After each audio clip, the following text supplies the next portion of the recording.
Good morning, my brothers and sisters. Welcome to episode number 195 in the book of Genesis. So, we've been reviewing some huge themes in Genesis, and today we're kind of trying to talk about some of the best of the 200 days. The title for today is Genesis is a sex book. Now, it's a sexual book. Surprisingly, a large amount about Genesis talks about it. In fact, I would even say that everything you need to know about human sexuality is in the book of Genesis. So the Bible talks about, and specifically Genesis talks about, the invention of humans as sexual beings. It talks about the walled garden where sexuality is meant to thrive, that is marriage. It even talks about negative things, about sexual assault, about sexual deviance. It talks about adultery. It talks about polygamy. Also talks about faithfulness. And it even, in a certain way, I think it even talks about abortion.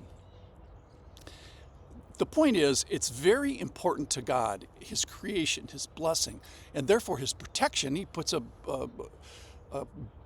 protection over it, that is His rules. Now, misdone sexuality is often a road to destruction because it goes against, God's ways. So if we go out of bounds, generally there are consequences. So if you, dear listener, have done your sexuality perfectly, then you can just stop listening. But likely, in fact, I'm sure of it, you have not, and maybe you're currently not. Maybe your life is mired in porn or adultery or stealing sexual benefits that are not designed for you.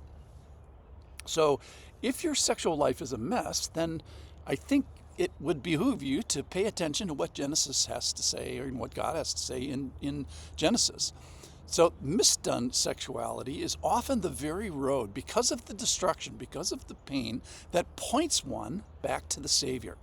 It might be the very thing that causes you or contributes to you saying, man, I need a Savior. I need help. Help me, God. All right, so Genesis is a book about sex. It's also a book about temptation, and more specifically, how to specifically deal with it.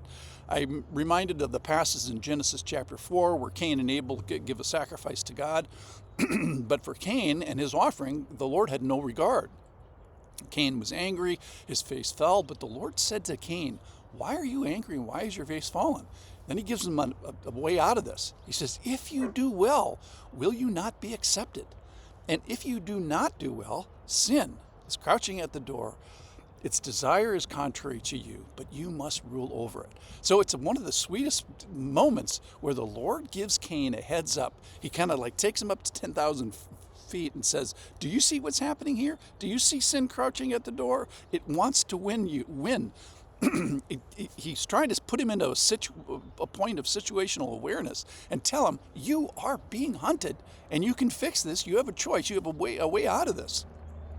So with the Lord, I can be master and ruler over sin. So every sin has a way out. Every sin has a way back, a way of escape. It's the way it says it in 1 Corinthians 10:13. In other words, Cain, you have everything you need to do this right. Now, it doesn't end well with Cain, and a lot of the stories in Genesis are actually stories that end poorly, which are good lessons for us all. And it says, then Cain, this is 4:16, then Cain went away from the presence of the Lord. He went away from the presence of the Lord. Oh, don't let that ever be said about us. So we can raise our antenna with the lesson of Cain and say, we are being hunted. And where is my escape hatch? Where is my way of rescue? How can I move towards the Lord rather than away from the Lord?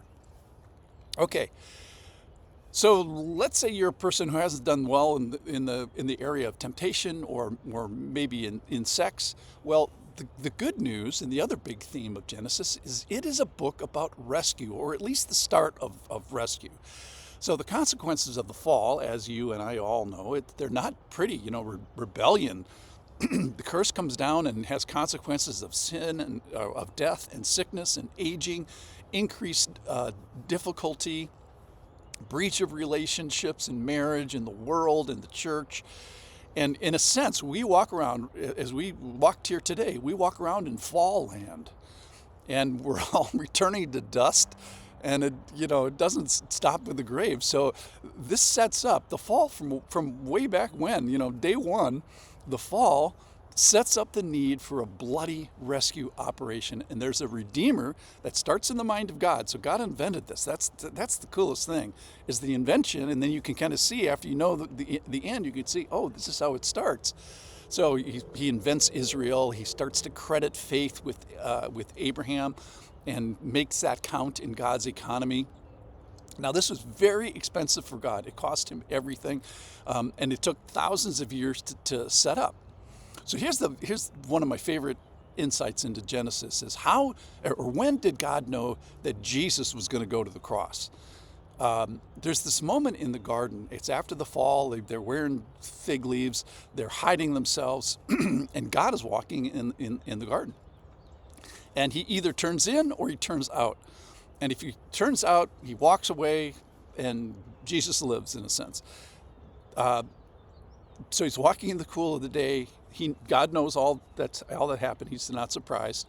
And yet he turns into man, knowing that when he turns into man, that a whole rescue plan is going to happen, and Jesus is going to be the end result of it. So that moment in the garden with the falls and the figs is the moment when God, no, he probably knew before this, but certainly he knew at this point, because the rescue plan starts immediately with the nation of Israel. All right, so he already knows and yet pursues us. And I think the teaching point for us is we should feel loved and pursued, seen and valued. All right, so as we see here, Genesis is a tremendously practical book. It's a book about sex, it's a book about temptation, and it's a book about rescue. And I'm so glad that you're here to consider it, because all the tough stuff is here. And yet, all the way through this, God's good character is gifting us, and he's hanging in there with us during the first fall, and then maybe even the falls that you and I may have on this particular day.